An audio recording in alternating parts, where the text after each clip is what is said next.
Hello, everyone, and welcome back to Loves Teaching Will Travel.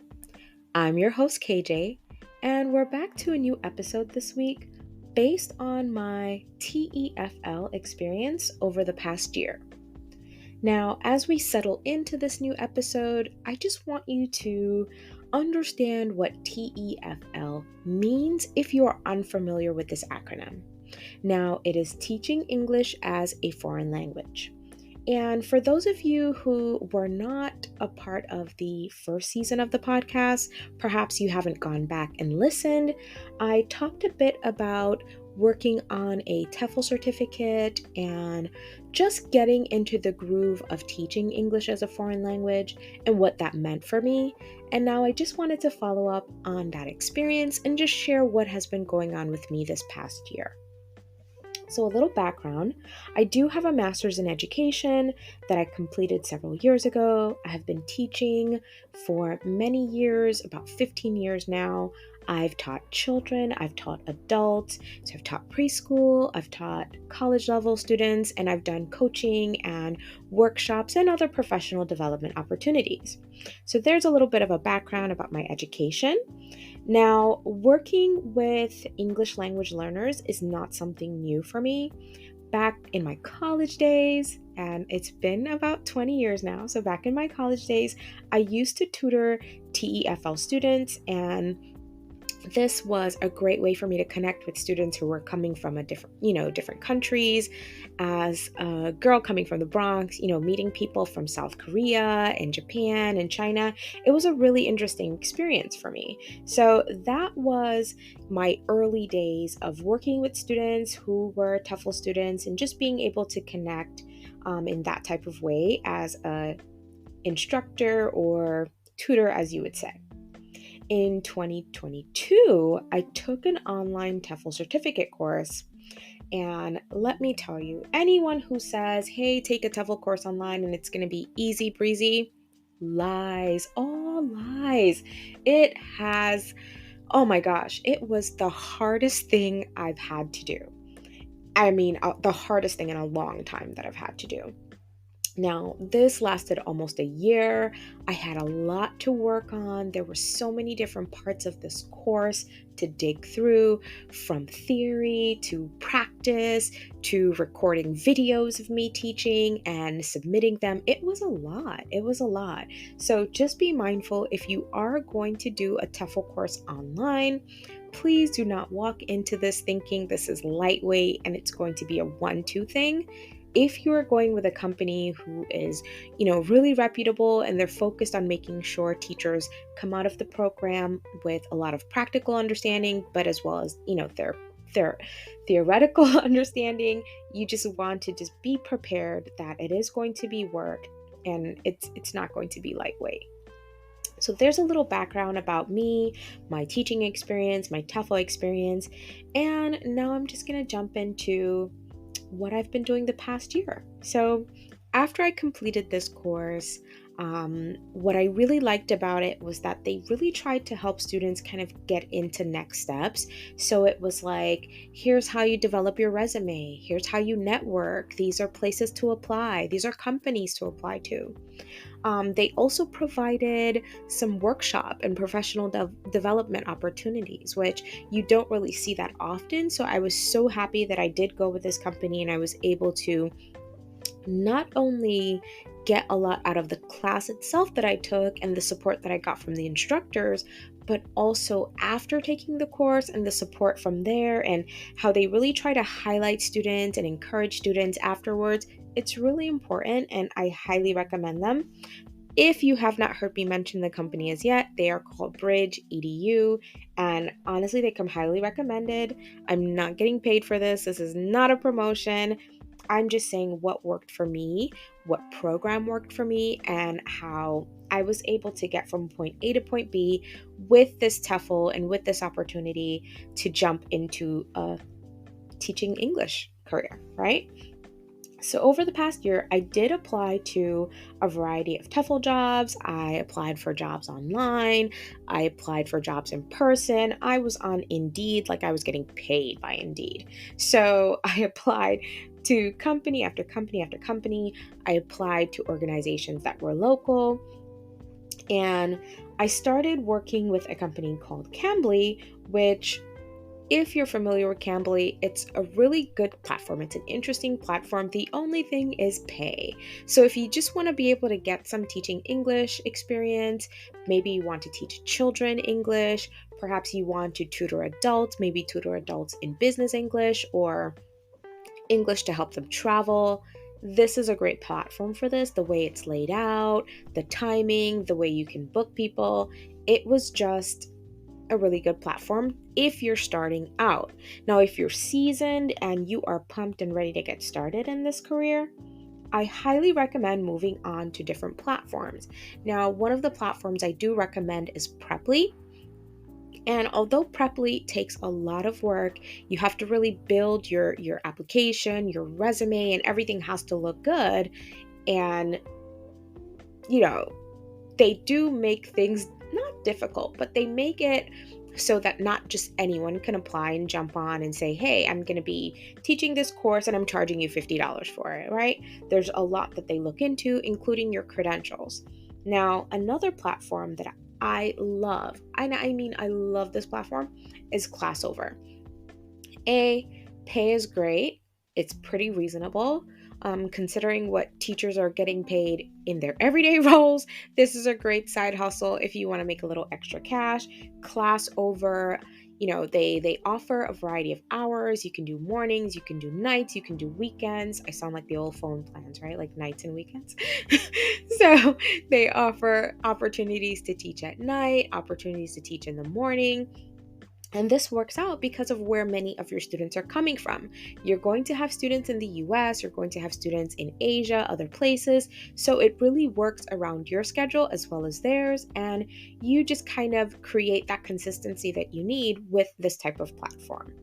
Now, speaking about Preply again, the thing about Preply is that you choose your price. It's not the company that says, hey, we're going to pay you $15 or we're going to pay you $10 or whatever it may be. You are the one saying, hey, this is what I have to offer. I've got these skills, I've got this knowledge, and I'm looking for you to pay me about $25 to $30 an hour, right? So you're making that step about what you want your salary to look like, how much you want to get paid. And there are people who make this their business. There are people who make this their full-time job, right? So for me, I just wanted to really get into this as a way to jump into teaching online. I talk a lot about being able to teach from anywhere. And so this was my way of trying to get started in that route of thinking and that route of, functioning in my life, because I feel like having more flexibility gives me an opportunity to do the things that I really, really love. And although I love my day job, it is like the best job in the world, because I do have a lot of flexibility because of it. I also do, I love blogging, I love writing, I love what I've been doing on my YouTube channel. And so this will give me a lot of flexibility and autonomy, and I'll be pretty much working for myself, right? So being able to teach from anywhere gives me that type of lifestyle that I'm looking for. And if you're curious about that, I'm here to share that with you too. So that was a part of my TEFL experience. The past year, I've met so many amazing students. It started off a little rough. I was having students who were struggling with their language skills. Some of my students, started off where they weren't even able to communicate very well with me. And we would communicate through chat, right? And through translation. And to see some of my students go from, building their skills and now being fully fluent and having conversations and making jokes in English, it's an amazing feeling and it's very, very rewarding. Hence the reason why I say loves teaching, right, in this podcast, because as much as, we've been pushed to change careers and teaching has been so difficult and so hard for many of us, there's still that part of me that loves teaching, and I refuse to let it go. I refuse to let it go, because there's something so rewarding in seeing a student get from point A. They're struggling. They're trying to get through their understanding of something, whether it's language or math or science, whatever it may be, and then seeing them overcome that and get to where they want to be. There is no more powerful feeling than that. For me, anyway, as an educator. So, this is why I keep pushing forward and why I keep doing it, because being able to teach in this space for the past year has taught me so much. It's taught me how to have more of an open mind. It's taught me to be more open to things that I don't know about. It enabled me to have more faith, not only faith in myself, but in other people as well, right?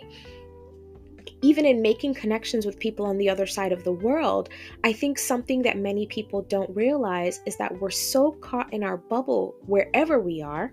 If we're not meeting and connecting with people in other countries, it makes it very difficult to empathize with them. It makes it very difficult for us to connect with them. And so when things happen, we're less likely to care, in all honesty, right? Like as Americans, half the time things happen across the world and we're like, okay, next, right? It makes it difficult for us to care if we're not connecting with these people, if we're not humanizing these people and seeing them as who they are, right? So being able to teach and be on these platforms, whether it's Cambly, Preply, or Classover, I've just been able to connect with so many people, and it's helped to open up my mind. I know it's helped me think about travel in a very different way, right? So even considering what's happening in Turkey and how the inflation, I mean, it's hurting them. But my students are like, come to Turkey, right? Come, because it will be so much cheaper for you. And so, you have to really evaluate how finances really hurt the local people when you travel to different places. Yeah, it's cheap for you. It's great for you, right? You're having the time of your life, but they're struggling, right? And that's something that I've got out of teaching, people on the other side of the world, because I can understand what they're going through, right? I can hear it in their voices. I can hear it in their stresses, right? When they're like, I have to go to work because of this, or I have to be able to learn English because it's going to open me up to more job opportunities. You really just want to support them more and help them more, and you feel for them, right? You really feel for them because you know them as a human being now. You know them as a human being. So that is something that I got out of this experience, and something that, I wanted to share on the podcast, because I think it's important for people to know this, right? Now, finally, looking at the pros and cons of teaching English as a foreign language online, there are some things I want to share. And there are many of them. Now, the flexibility has to be a pro. Right? Like, what else can be said about having a flexible work schedule? You can pretty much get up and work when you want.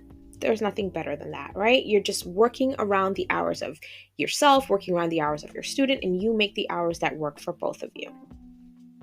Being able to meet people from everywhere. I've met people from Brazil, Turkey, South Korea, just so many amazing, amazing places.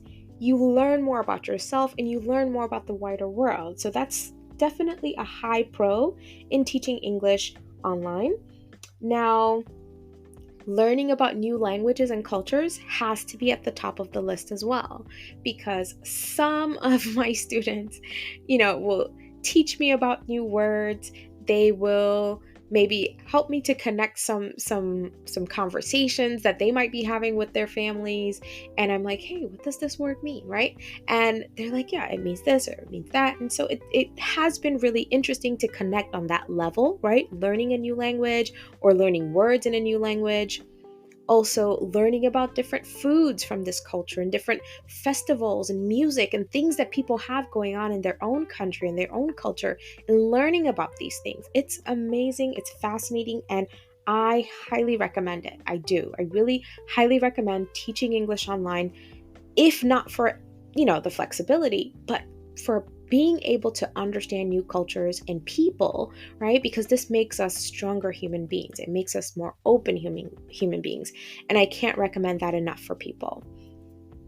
Now, on the flip side, we've got some cons. The pay can be a little bit tough, depending on the platform.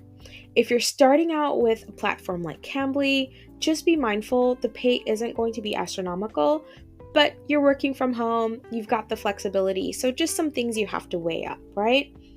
Also, finding the right platform. That's a giant con because sometimes we don't know the platform that's going to work best for us, whether it's working for our tech, whether it's, a platform that supports the skills or the knowledge that we have, whatever it may be. There are a variety of platforms out there, whether it's Duolingo, like there's so many platforms, but choosing the right one can be very difficult. And for me, that's a bit of a con. Also, maintaining consistent students. Over this past year, I've had several students who have stayed with me for the entire time, but 70%, it's new students coming and going, whether it's a student who has started off, but then now they've had to stop because maybe they can't afford lessons anymore. Maybe it's a student who just needed to do this for work because their employer was paying for it. Understandable, right? In a situation like that, economics, there's nothing that you can do about that. If you can't afford it, you can't afford it. But that's just something that you have to think about. When you do get a student, you have to be mindful that they might not stick around with you for the next several months or even the next year. So that was a big con for me when it came to teaching English online. Now, you've heard my pros, you've heard my cons. What's next? What's next for me? What's next for my teaching English journey?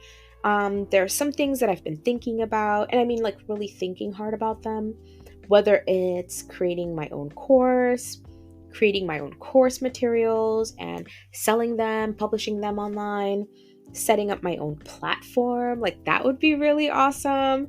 That would be something really cool to work on and do, a little project for me to work on. Maybe getting private students, right? Maybe recruiting private students on LinkedIn or recruiting private students on social media, perhaps Instagram or Facebook, right?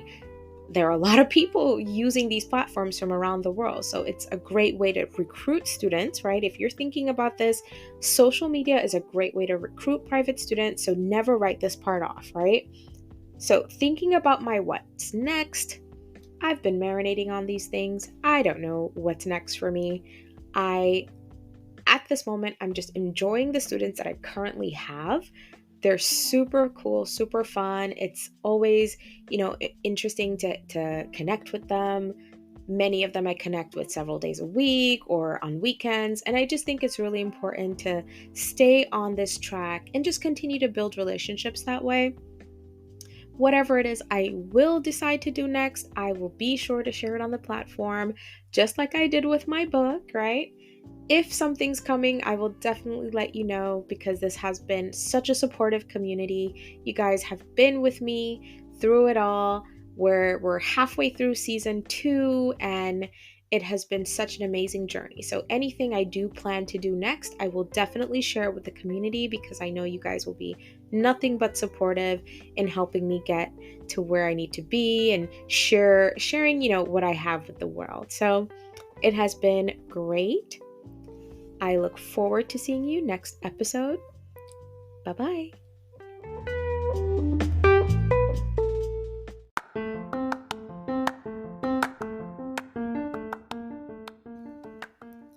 Catch episodes of Love's Teaching Will Travel with your host KJ on Wednesdays each week at 7 a.m. I look forward to having you. Bye.